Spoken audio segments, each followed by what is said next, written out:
Bismillahirrahmanirrahim. Assalamualaikum warahmatullahi wabarakatuh. Sahabat-sahabat, mudah-mudahan senantiasa dilindungi, dirahmati, dan disehatkan jiwanya, dan disehatkan raganya. Amin ya Allah ya Rabbal alamin. Sahabat yang dimuliakan Allah Subhanahu wa taala, di hari Jumat ini mudah-mudahan ke Jumat berikutnya kita diberikan kemampuan untuk bersyukur kepada Allah, untuk menerima dengan ridho apa ketentuan Allah yang sudah terjadi.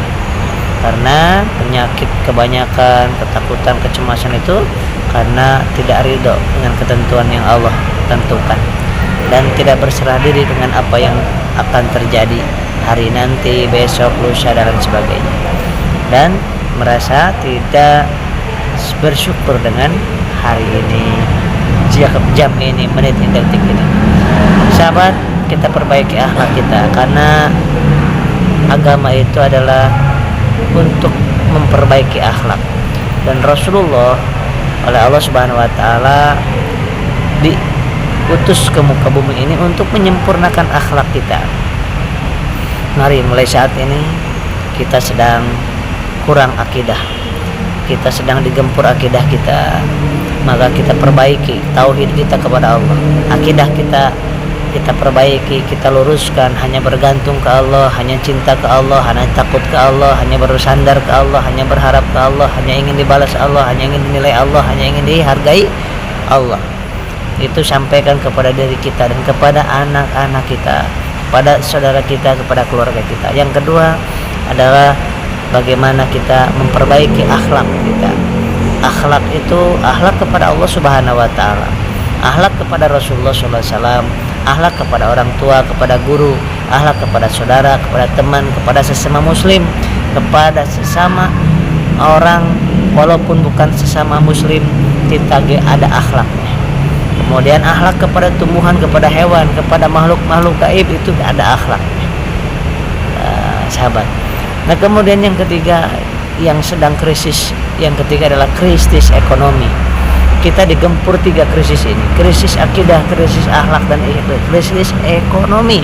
Maka kita dalam kondisi pandemi sekarang ini jangan mau kita untuk berdiam diri terus. Kita bangkit, kita semangat, kita optimis, kita yakin kita harus perbaiki akidah kita, akhlak kita, dan ekonomi kita, muamalah kita. Tiga hal ini penting dalam kehidupan kita. Andai kata iman kuat tapi ekonomi nggak kuat, maka yang terjadi adalah akidah kita akan dijual, akan digadaikan dengan ekonomi.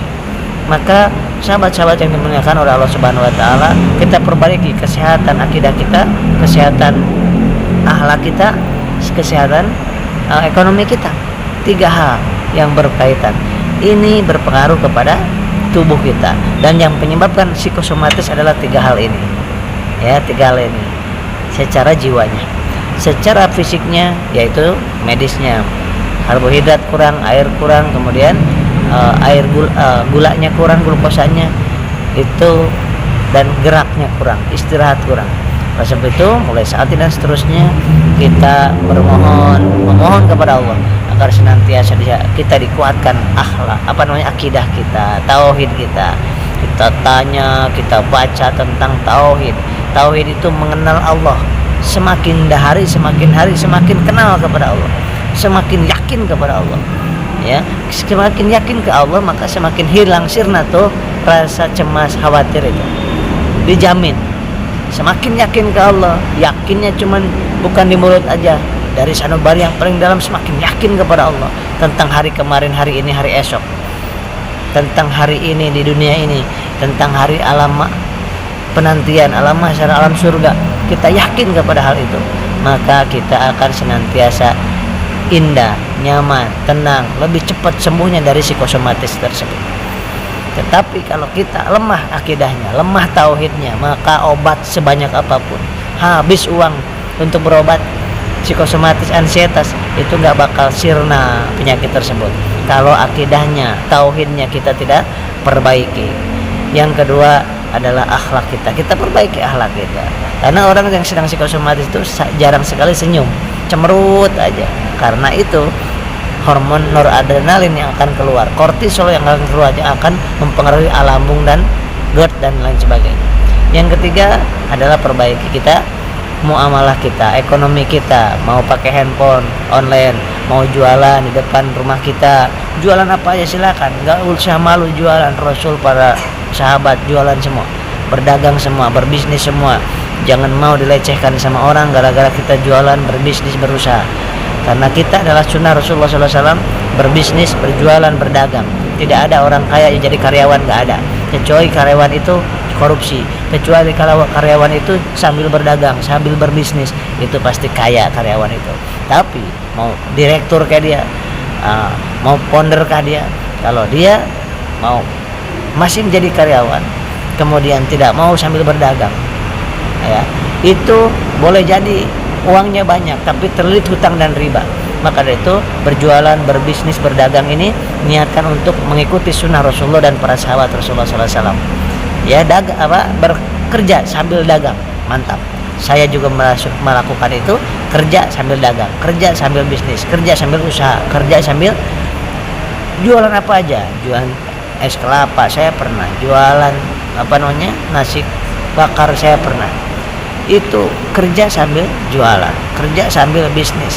Supaya apa? Supaya kita mudah-mudahan diterima oleh Allah Subhanahu wa taala. Dan 9 dari 10 rezeki yang Allah timpakan ke dunia ini adalah 9 diantaranya dari berdagang, berniaga, berbisnis yang legal dan halal, sahabatku. Silakan mau bisnis apa aja, mau dagang apa aja, silakan. Yang penting wajib kita kepada anak-anak kita, saya wajibkan untuk berdagang mulai sejak dini, punya mental pedagang, mental pejuang, mental yang semangat optimis, mental yang memiliki mental yang pengusaha seperti Siti Khadijah, pengusaha seperti Rasulullah, pengusaha seperti Abdurrahman bin Auf, pengusaha seperti Umar bin Khattab, Utsman bin Affan, dan pengusaha-pengusaha yang lainnya. Banyak sekali para ulama-ulama kita yang pengusaha.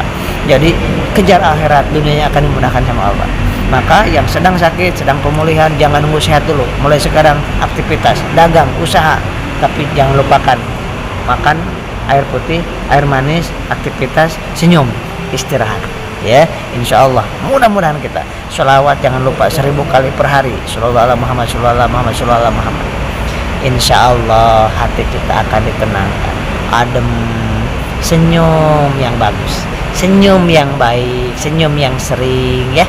Jangan sampai cemberut terus, emosional terus. Itu yang bikin penyakit itu emosional, sensitif, cepat tersinggung, iri, dengki, hasud, khianat, sombong. Itu yang membuat kita akan penyakit psikosomatis dan penyakit jantung, stroke dan lain sebagainya. Maka kenali Allah untuk menetralisir penyakit-penyakit hati yang tadi.